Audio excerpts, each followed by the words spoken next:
नमस्कार मित्रों, आदर्श शिक्षण संस्थान जोधपुर ऑनलाइन कक्षा में आप सबका हार्दिक स्वागत एवं अभिनंदन। कक्षा 10वीं, विषय हिंदी व्याकरण। आज का प्रकरण है वाक्य शुद्धि, भाग संख्या 15, जिसका 10वां बिंदु देखेंगे। मुहावरे का वाक्य में उसी रूप में प्रयोग होना चाहिए, उसमें किसी प्रकार का बदलाव वाक्य में अशुद्धि ला देता है। पूर्ण विराम। उदाहरण क्रमांक 1, वह आजकल अपने मुंह मियां तोता बनने लगा है। पूर्ण विराम। इसी के सामने दूसरा वाक्य लिखा हुआ है, वह आजकल अपने मुंह मियां मिट्ठू बनने लगा है। पूर्ण विराम। अगर मुहावरे के दृष्टिकोण से देखा जाए तो तोता शब्द यहां उपयुक्त नहीं है, क्योंकि जो मुहावरा बनता है और बिल्कुल सटीक बैठता है वह है मिट्ठू। इसलिए तोता वाला वाक्य है वह अशुद्ध है, जबकि मिट्ठू लिखा हुआ जो वाक्य बना हुआ है वह शुद्ध वाक्य है। दूसरा उदाहरण, महेश को अपने जीवन में कई पापड़ सेकने पड़े। पूर्ण विराम। दूसरा वाक्य, महेश को अपने जीवन में कई पापड़ बेलने पड़े। पूर्ण विराम। यहां अगर दोनों वाक्यों को देखा जाए तो पापड़ सेकना यह आराम की स्थिति का प्रदर्शन करता है, जबकि पापड़ बेलना अर्थात कठिन समय से गुजरना। तो वाक्य के दृष्टिकोण से देखा जाए, मुहावरों के दृष्टिकोण से, तो यहाँ दूसरा वाक्य उपयुक्त लगता है, इसलिए दूसरा वाक्य सही है, जबकि ऊपर लिखा गया वाक्य है वह गलत है, अशुद्ध है। बिंदु, वर्तनी संबंधी वाक्य शुद्धि। अशुद्ध वर्तनी वाले शब्दों का प्रयोग भी वाक्य में दोष ला देता है। पूर्ण विराम। अतः शब्दों की वर्तनी का भी विशेष ध्यान रखने की आवश्यकता है। पूर्ण विराम।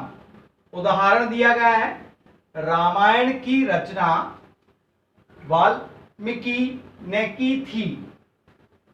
दूसरा उदाहरण, रामायण की रचना वाल्मीकि ने की थी। वाक्य में अगर देखा जाए तो प्रथम वाक्य के अंदर जब यहां वाल्मीकि शब्द लिखा गया है तो यहां छोटी की मात्रा का प्रयोग हो रहा है, जबकि पीछे वाला जो वर्ण है इसके पास अगर देखा जाए तो बड़ी की मात्रा का प्रयोग हो रहा है, जबकि ठीक इसके विपरीत है, अर्थात वर्तनी के दृष्टिकोण में अगर देखा जाए तो मी की मात्रा बड़ी है और की के अंतर्गत मात्रा छोटी का प्रयोग किया गया है। इस दृष्टिकोण से यह वर्तनी दोष कहलाता है, इसलिए वर्तनी दोष की शुद्धि करके इस वाक्य को लिखा गया है, इसलिए दूसरा वाला वाक्य है वह सही माना गया है। दूसरा उदाहरण, हमें प्रातःकाल घूमना चाहिए। इसी के सामने वाक्य लिखा गया है, हमें प्रातः काल घूमना चाहिए। पूर्ण विराम। अगर वाक्य की शुद्धि के दृष्टिकोण से, अगर वर्तनी के दृष्टिकोण से देखा जाए तो प्रातःकाल शब्द सही नहीं है, क्योंकि प्रातः अर्थात प्रात लिखा है उसके पश्चात विसर्ग का प्रयोग होता है और काल का अर्थ होता है समय, अर्थात सुबह का समय। तो यहाँ विसर्ग का लोप है, इस दृष्टिकोण से यह वाक्य अशुद्ध है, जबकि इसके सामने वाले वाक्य में विसर्ग का प्रयोग किया गया है और दोनों शब्दों को अलग अलग लिखा गया है, इसलिए यह वाक्य वर्तनी के दृष्टिकोण से सामने वाला शुद्ध वाक्य है। 12वां बिंदु, संयोजक संबंधी। दो वाक्यों को परस्पर अर्थात आपस में जोड़ते हुए सभी संयोजक का प्रयोग करना आवश्यक होता है। पूर्ण विराम। अन्यथा वाक्य में संयोजक संबंधी अशुद्धि आ जाती है। उदाहरण, जैसा बोओगे उसी प्रकार का पाओगे। पूर्ण विराम। दूसरा उदाहरण, जैसा बोओगे अल्प विराम वैसा काटोगे, पूर्ण विराम।